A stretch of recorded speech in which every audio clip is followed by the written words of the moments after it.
আলেমদের মধ্যে অনৈক্যই বাংলাদেশে ইসলামী বিপ্লবের জন্য বড় বাধা বলে মনে করেন অনেকে। এই অনৈক্যের কারণ কি এবং কোন পন্থায় ঐক্য সম্ভব বলে মনে করেন? আলেমদের কোনো যুদ্ধ নাই, কোনো অভিযান নাই,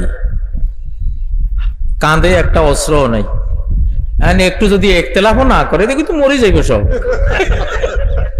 এগুলিতে বাঁচায় রাখার জন্য তো একটু হুড়ে হুড়ে একটু, এই মিয়া তুমি কি করলে মিয়া, এটা খোলা গরম রাখছে আল্লাহ ভাই। একতলাফ দেখি ডরাইয়েন না, একতলাফ না থাকলে মরে যাইতো সব। একতলাফ আছে, ঝগড়া ঝাটিছে, তারপরও ডায়াবেটিস। যদি এইটা না থাকতো তো এগুলি সব বিছানায় পড়ে যাবে। আফগানিস্তানে যখন রাশিয়া চলে গেছে তখন হেকমতিয়ার, গুলবুদ্দিন, তারপরে কি জালালউদ্দিন, এটা কি মারামারি, মানে আল্লাহ কাছে এইটা ঠান্ডা করা যাইতো না। এখন রাশিয়া নাই, তোরা মারামারি কর।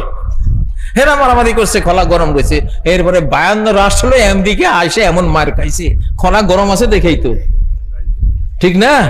অভিজ্ঞতা চলে গেলে কি এই মাইরটা দিতে পারতো? এই জন্য আমি সমন্বয়ক, ছাত্র, আমাদের ছাত্র শিবির সব বুদ্ধি দিছি, খবরদার ঠান্ডা হবি না, তোরা দাঙ্গা বাজাবি না, বাট নিজেরা গরম থাকবি টাইগারের মতো। হুঙ্কার ঝঙ্কার সবসময় দিতে হবে, ঠান্ডা হওয়া যাবে না। তা আল্লাহ তাআলা হুজুরকে একতলাফ রাখছে গরম রাখার জন্য, একটুখানি অন্তত যাতে বাঁচি থাকে। এই যোগ্যতাটা, ঝগড়া জাতির এই যোগ্যতাটা ভারত যখন আক্রমণ করব ওইখানে কাজে লাগবে, সব এদের বিরুদ্ধে চালাই দেব। ঝগড়ার, বিরোধিতার, শত্রুতার যত সফটওয়্যার আছে সব লাগাম ওইদিকে। এগুলি যদি নষ্ট হয়ে যায় ভাই, ওই সময় পাইবেন কই? এই জন্য আলেমদের ঐক্য হইব, চিন্তা করেন না। কখন হইব? যখন মাইরা আইব, সব এক হয়ে যাবে ইনশাআল্লাহ। এটা হাদিস তো, ইউবাসুল মাহদি আলা ইখতিলাফিম মিনান নাস, ইমাম মাহদিকে পাঠানো হবে এমন এক সিচুয়েশনে, এমন এক প্রেক্ষাপটে যে আলেম তো ইখতিলাফ করতেছে, রিকশাওয়ালা ইখতিলাফ করতেছে। এখন মাসলাল ওই 2 রিকশাওয়ালা লাগে, একজন হলো আমার পন্থী, আরেকজন হলো হয়তো আরো, এরা লাগছে 2 জন। দেখেন না, এটা ভালো, করুক, ইখতিলাফ করুক, তাদের মধ্যে একটা স্পিড তৈরি হোক। এটা হিকমতুল্লাহ। কিন্তু দরকারের সময় দেখবেন সব এক হয়ে গেছে। 5ই আগস্ট সব এক হয়েছে না? ইনশাআল্লাহ এরকম এক হয়ে যাবে। জুলাই আগস্টের বিপ্লবকে ইসলামের দৃষ্টিতে কিভাবে মূল্যায়ন করবেন? অবশ্যই এটা আমি বলতেছি যে ইয়াউমুন মিন আইয়ামিল্লাহ, এটা আল্লাহর একটা দিন। আল্লাহু আকবার। আপনি যদি বলেন যে 5ই আগস্টে বাংলাদেশে আল্লাহকে দেখেছি, সত্য বলেছেন আপনি। দুপুর পর্যন্ত কিছুই নেই, দুপুর পর্যন্ত 5ই আগস্ট কিছু তো নেই। হঠাৎ দুপুরের পর একটা সাইক্লোন আসলো। বিশ্বাস করেন, হাজার হাজার প্রাণ এই দোয়াটা তখন করতেছিল আল্লাহর কাছে, আল্লাহ একটা সাইক্লোন দাও, জনসমুদ্রের একটা সাইক্লোন দাও। আপনারা এখানে মাঠে ছিলেন, আপনাদের পিছনে একটা বিরাট আধ্যাত্মিক গ্রুপ ছিল, তারাই দোয়াটা করছে, আমি জানি। তো ওই আন্দোলনটা ফিজিক্যালও ছিল, আধ্যাত্মিকও ছিল, 2টা মিলিয়ে আল্লাহ সফলতা দিয়েছেন, 2টা মিলিয়ে আপনারা পেয়েছেন।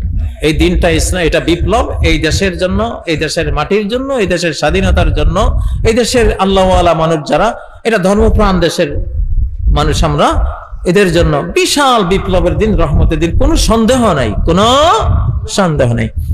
আমি ইনশাআল্লাহ বিপ্লবী কমান্ড কাউন্সিল একটা গঠন করে রেখে দিয়েছি, ঘোষণায় আসবে বিপ্লবী কমান্ড কাউন্সিল। আমি নেব বিপ্লবী কমান্ড কাউন্সিল ঢাকায়। আমি সব এটার কনস্টিটিউশন রেডি করতেছি। তো এখানে সুপ্রিম লিডার প্যানেল একটা করব, সুপ্রিম লিডার প্যানেল, খোমেনি স্টাইলের বা মালয়েশিয়ার শাইখুল ইসলামের স্টাইলের, বা আগে অতীতকালের ইসলামী সাম্রাজ্যগুলির শাইখুল ইসলাম যারা ছিলেন ওই স্টাইল।